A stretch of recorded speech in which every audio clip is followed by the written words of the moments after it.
جو اب آپ بھی انٹرنیٹ سے وابستہ ہیں ان کو پتہ ہے کہ پچھلے دنوں کافی گہما گہمی رہی طارق مسعود صاحب کے حوالے سے اور انجینئر صاحب کے حوالے سے،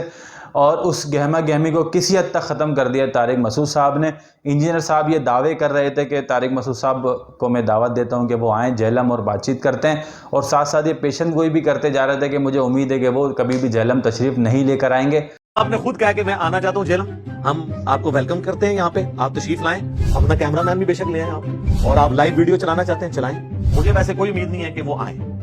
اور مجھے لگتا ہے کہ میری کرامت ہی یہ نکلے گی کہ یہ کبھی بھی ادھر نہیں آئیں۔ طارق مسعود صاحب نے جیتے جی ان کی زندگی میں ان کی پیشن گوئی کو غلط ثابت کر دیا، اور بالکل ایک یعنی سرپرائز کے طور پر وہاں پر پہنچ گئے جہلم، اور وہاں پہنچنے کے بعد انہوں نے ان کو 2 دن کا ٹائم دے دیا، الٹیمیٹم دے دیا کہ بھئی اگر آپ رابطہ کرتے ہیں ملاقات کے لیے تو پھر ٹھیک ہے ہم بیٹھیں گے اور گفتگو ہو جائے گی، ورنہ کب تک وہ وہاں پر رکے رہتے اور ان کا انتظار کرتے رہتے۔ 2 دن رکنے کے بعد خیر طارق مسعود صاحب وہاں سے واپسی الحمدللہ آ چکے ہیں، اور وہاں پر DHQ کے جہلم کا جو ہیڈ کوارٹر ہے وہاں پر انہوں نے ویڈیو بھی ریکارڈ کی ہے، اور یہ اس بات کو یعنی مزید واضح کرتی ہے کہ جو انجینئر صاحب نے جھوٹ بولا اپنے کمنٹس کے اندر، انہوں نے لوگوں کو رپلائی یہ دیا اپنی ویڈیو کے کمنٹس میں کہ بھئی ان کو CTD پولیس ڈھونڈ رہی ہے، ایک کریٹیکل سچویشن ہوئی ہوئی، یہ بھاگتے پھر رہے ہیں، پولیس سے ان کے ساتھی بھاگتے پھر رہے ہیں، تو اب بتائیں ایسی صورت میں علی بھائی کیا کریں؟ تو بہرحال ایک جھوٹ تھا ان کا جو واضح ہو چکا ہے، طارق مسعود صاحب نے بالکل اس کی وضاحت کر دی ہے، اور الحمدللہ ہماری ویسے تو کوئی اوقات نہیں ہے کہ ہم ان کو اپریشیٹ کریں، لیکن واقعی دلی طور پر ہمیں بہت زیادہ خوشی ہوئی کہ صحابہ کے نمائندے بن کر طارق مسعود صاحب جو ہے وہ انجینئر صاحب کے پاس گئے، اور ہمیں امید تھی کہ اگر یہ چلے بھی جائیں گے طارق مسعود صاحب تو انجینئر جو ہے وہ کبھی بھی کسی کے سامنے بیٹھے گا نہیں، کیونکہ صحابہ کے بارے میں اس نے جو جھوٹا پروپیگنڈا کیا ہوا ہے علماء کے سامنے وہ اس موضوع پر بات نہیں کر سکتا۔ تو بہرحال یہ طارق مسعود اور انجینئر صاحب کی ابھی تک کی بات چیت تھی۔ اب دیکھیں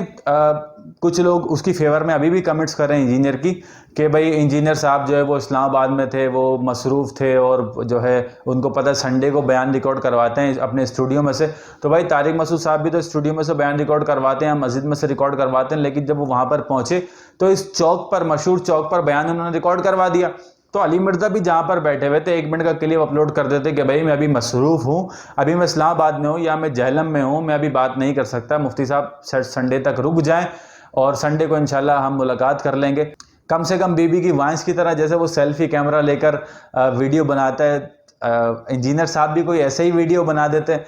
موبائل سے فرنٹ کیمرہ آن کر کے کہ بھئی میں ابھی آ نہیں سکتا بات کرنے کے لیے، میں مصروف ہوں، لیکن بہرحال انہوں نے کسی قسم کا کوئی رسپونڈ نہیں کیا۔ ہاں بلکہ ان کے جو فالوورز ہیں وہ ان کو آفیشیل پیج سے کمنٹ بھی کرتے رہے کہ بھئی یہ مسئلہ ہو گیا، وہ مسئلہ ہو گیا۔ تو دیکھتے ہیں سنڈے کا مجھے بے صبری سے انتظار ہے کہ اتوار کو علی مرزا صاحب کیا بہانہ بناتے ہیں،